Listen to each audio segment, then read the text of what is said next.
sa mga batang manonood.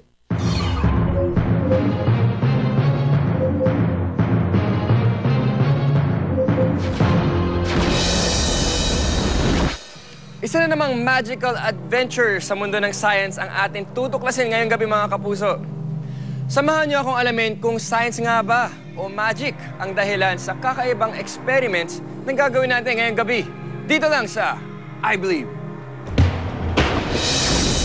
Ang magic pinwheel na umiikot kahit walang hangin. Ang kakaibang siso na gawa sa kandila. Wow! Plastic na baril, pinapatindig hindi ang balahibo, kundi buhok. Ang magic machine para sa mga walang buhok. Magnet para sa tubig at sa hangin na imbento na. Ang mahiwagang bolang kristal na kapagpapasindi ng bumbilya. Magic o science? Alamin ngayong gabi dito sa I Believe. Mahirap bang paikutin ang pinwheels kapag walang hangin? Natural, kaya nga hinihipak ko eh. Ako naman, pinapaypayan ko. Eh, paano kung sabihin ko sa inyo may pinwheel na kayang umikot kahit walang hangin? Ha? I don't believe you. Unbelievable. Meron. Ang tawag dyan, ang magic pinwheel. Magic pinwheel? Ah, Meron? Hindi nga. watch this. Ito ang magic pinwheel experiment. 西風のゼピュロス、そして東風。 Ang hangin mula sa handheld electric fan ay maaaring magpaikot dito. 回りますよね。回るな。 Pag tinakpan ito, hindi umiikot ang mga pinwheel dahil walang hangin. Pero may magic nga ba na magpapaikot dito? 北風のボーレス。おお、回った回った回った。南風のノトス。Ayun! Galing na! O, sa tingin mo, Isabel, may magic ba yung pinwheel? Well, sa unang tingin, parang meron. But I doubt that. Mukhang may scientific explanation din to. Tama ka dyan, Isabel. Ang magical experiment ay gumagamit ng static electricity. O, Isabel, static electricity, alam mo yan, di ba? Oo. May tatlong laws ng static electricity. The first law ay objects with opposite charges attract. The second law ay objects with like charges repel. At ang third law ay neutral objects are attracted to charged objects. Pero wait, ano naman ang kinalaman ng laws of static electricity sa pinwheel? Very good question. Nagpadaan kasi ng mga negative charge sa katawan ng tao para mapaikot ang pinwheel. Gets niyo ba? Basta, totoo ito. Maniwala na lang kayo. Watch this. 北風のボーレス。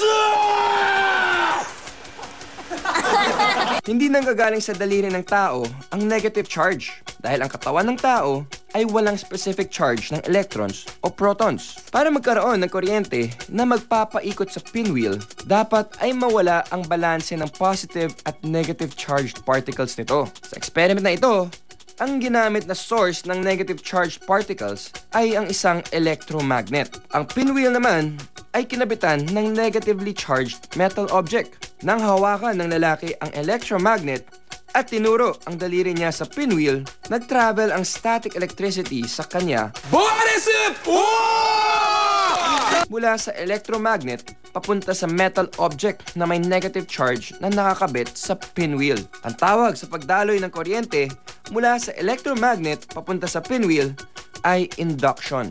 Ang galing ng science ng static electricity, I believe. Wow! Galing na! Wow! Wow! Ang galing! Wow! Teka, kanina, magic pinwheel.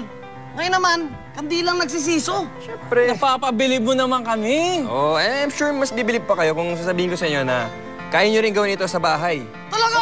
Kaya namin gawin yan! Ito! Experiment tayo!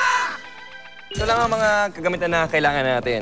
Una, Okay. syempre, kailangan may kandila tayo. Ayan, Kandila. Kandila. Okay, tapos ilabas natin yung dalawang mitsa sa magkabilang dulo. Mitsa. Yan. Okay, So, wait. halos kailangan pantay ang haba niya sa magkabilang Okay. dulo. Okay. Ngayon, kailangan din natin ng isang karayom, mahabang karayom, or needle in English. Needle. Klaro? Needle. And tutusukin natin ngayon ang kandila sa gitna. Parang ganito. Sa gitna dapat. Kailangan gitna siya, halos equidistant siya, at pantay ang haba Ano niya yung from one side to another. Kailangan pantay Pantay. siya. Okay, pantay. Para bumalansya siya sa simula. Okay? And kailangan din natin ng 2 baso, tulad nito, na same ang height, para dyan natin ipapatong ngayon ang needle. Para maging parang siso siya. Okay. Okay? At syempre, kailangan natin ng lighter. Lighter. Okay, lighter. Okay? Long nose lighter. O pwede kahit anong lighter, basta pansindi. Oo. Pero paalala lang sa mga batang nanonood, please, kung gagawin niyo yung experiment na ito sa bahay, siguraduhin niyo na may kasama kayong mas nakatatanda for supervision. Tama si Kuya ba? Chris. Tama. Okay. So, gusto niyo na malaman ang logic behind the magic? Sige, ano? Okay, panoorin natin to. Makikita sa experiment na ito ang isang simple machine, ang lever o isang straight bar na umiikot sa isang fulcrum o bagay na sumusuporta sa lever. Ang simple machine na ito ay umaandar dahil natutunaw ng apoy ang wax sa magkabilang dulo ng kandila. Pag tumulo ang wax sa isang side, gumagaan ito at umaangat kaya gumagalaw na parang siso ang kandila. Yan ang logic sa likod ng Candle Siso Magic. I believe. Wow! Nagaling na! Plastic na baril na nakakapanindig balahibo at buhok. At instant hair machine na walang gamit na wig. Yan ang mga susubukan natin sa pagbabalik ng I Believe.